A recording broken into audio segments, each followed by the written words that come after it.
சும்மா பூ போல் இட்லியை வச்சு இந்த மாதிரி சாம்பார் செஞ்சு சாப்பிட்டா செம்ம டேஸ்ட்டாக இருக்கும். பண்ணிடலாமா? குக்கரில் ½ கிளாஸ் துவரம் பருப்பு, கொஞ்சமாக சிறுபருப்பு சேர்த்து நல்லா வாஷ் பண்ணிவிட்டு கூட தண்ணி சேர்த்துட்டு ஒரு 10 மினிட்ஸ் ஊற விட்டுடலாம்.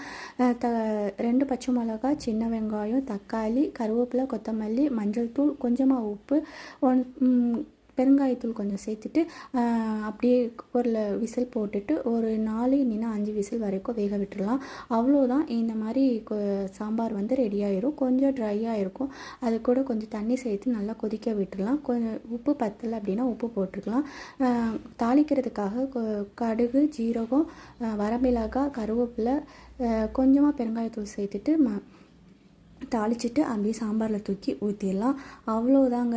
இந்த மாதிரி பூ போல் இட்லி அவிச்சு அது கூட இந்த சாம்பாரை ஊற்றி சாப்பிட்டா 10 இட்லி கூட உள்ளே போகுங்க. ஸோ நீங்களும் ட்ரை பண்ணி பார்த்துட்டு எப்படின்னு சொல்லுங்கள். இந்த மாதிரி மோர் வீடியோஸ்க்கு நம்ம சேனலை சப்ஸ்கிரைப் பண்ணுங்கள்.